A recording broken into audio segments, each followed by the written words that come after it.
In our first introductory lecture on arguments, I gave a slightly more comprehensive discussion about what arguments are, how arguments work, why people have continued to use them, why people study them, and so on. In this lecture, we want to turn our attention just to Rachel's discussion, his basic points about arguments and their relevance to ethics.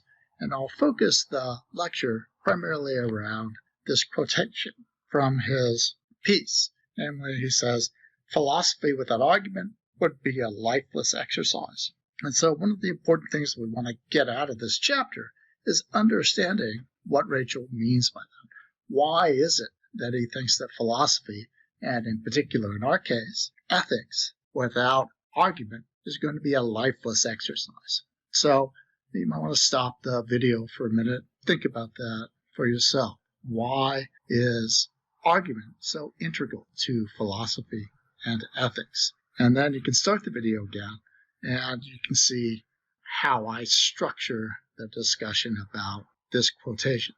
I'm going to emphasize this idea that Rachel has of giving reasons and in contrast of having reasons. Rachel is going to want to talk about arguments because arguments are the primary vehicles by which we give reasons, develop reasons, and evaluate reasons for our ethical judgments, our ethical beliefs, our ethical principles, and our ethical actions. Giving reasons and having reasons turns out to serve an incredibly useful function, and I'll talk a little bit more about that in just a second. We're going to go back and revisit that notion of an inferential claim.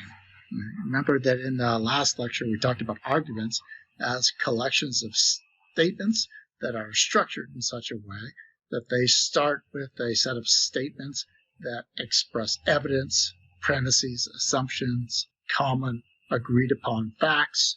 They then have a statement that expresses a conclusion, something that is said to be made more likely to be true or guaranteed to be true by the truth of the premise, and then they have that inferential claim built into them, that the truth of the premises guarantees the truth of the conclusion in the case of a deductive argument, or that the truth of the premises makes the conclusion highly probable in the case of an inductive argument. So there's a set of premises, statements that express basic evidence, basic assumptions. There's a conclusion, a statement that expresses a belief that you haven't so far committed to or that you don't necessarily hold, and then a claim about the relationship between the truth of that evidence and the truth or the likely truth of the conclusion. And so we'll look at that again. And by looking at inferential claims and how they work in arguments, we'll then focus on two different ways that you can evaluate or criticize an argument. You can look at the argument's content.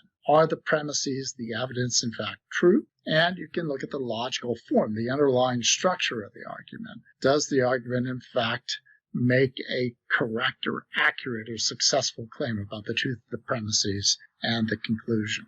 Then we'll turn to the specific example that Rachel uses in this chapter to illustrate this point.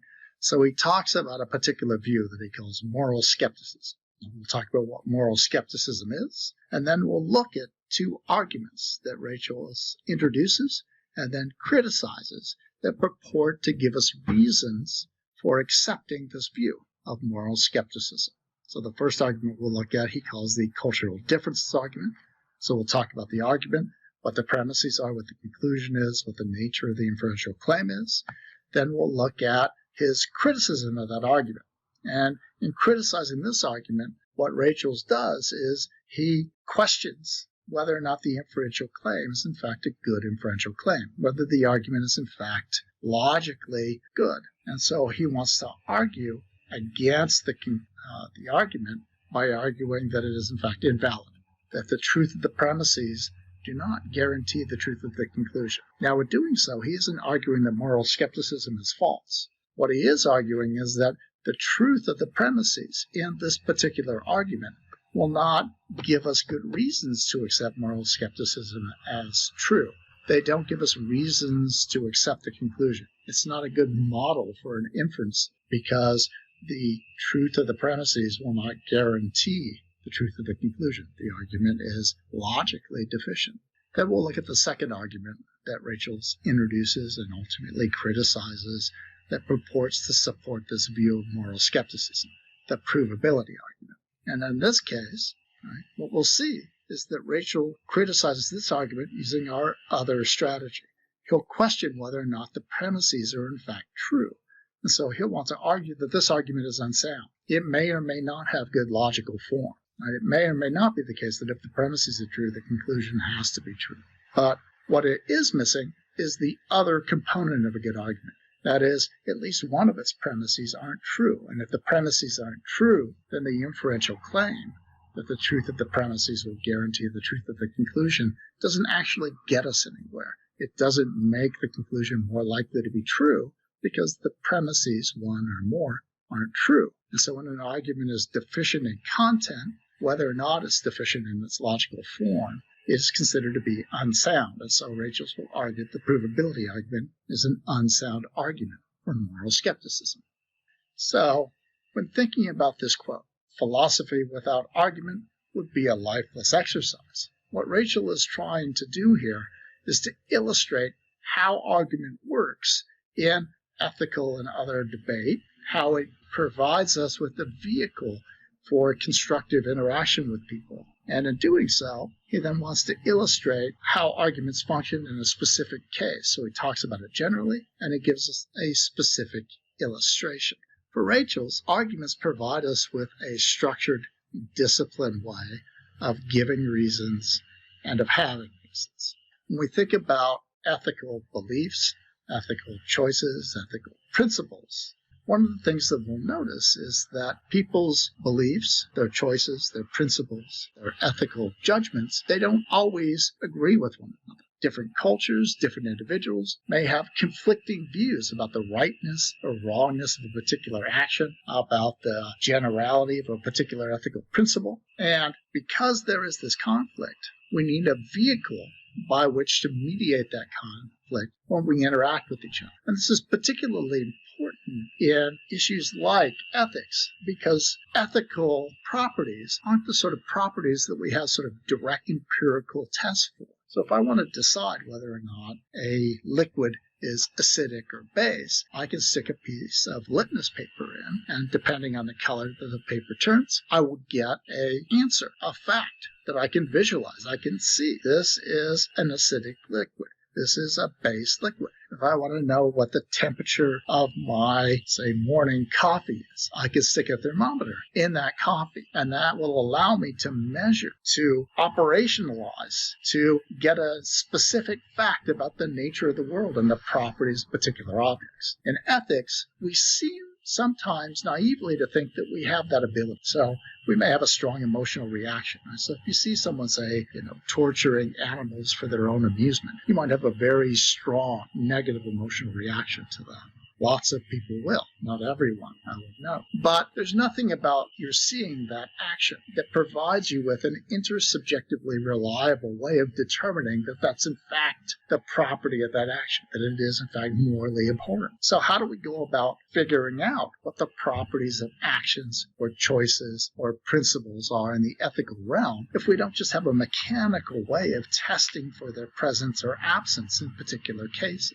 We find Rachel at the end of this chapter talking about how we have to be careful to temper our emotional responses to situations by reasons. We have to be able to justify our judgments, not just feel them. Now, similarly, lots of people will have intuitions about something being ethically right or ethically wrong. Right? So you'll see somebody picking on some poor, helpless school kid, and you'll have an intuition. Well, that's a bad person. And those intuitions may be correct, they may be incorrect, but people will differ in their intuitions. And we'll see when we look at what is morality, that in complex, difficult, out of the ordinary cases, oftentimes people's intuitions are conflicting in nature. They don't provide us with an operation that allows us to determine the actual property of some event in a way that everyone can use that technique to agree upon the answer. And so because we don't just have tags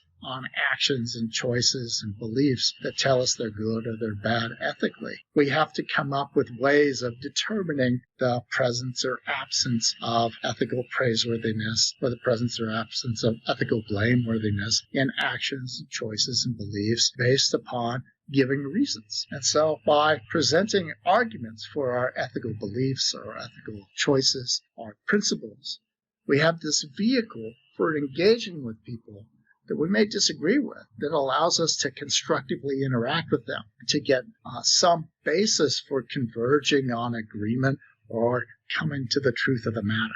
Giving reasons, in particular, presenting arguments for your view, is crucial in domains where there's just no obvious way to measure the ethical properties, for instance, of a particular action. Giving reasons also is useful in interacting with people because it allows us to defend our beliefs or our choices or actions and even to persuade people who may disagree with us. And so our ability to articulate our reasons allows us to defend ourselves against criticism, allows us to understand the reasons why we do things and why other people do the things that they do. It allows us a means to persuade them without just brute force, and so on. So giving reasons provides this crucial function as well. And finally, as we saw, we talked about arguments in the first lecture. Arguments provide this way of giving us a permanent objective record of an argument, a model for an inference, so that we can evaluate that argument. We can determine whether or not that is a good inference. We can look at the premises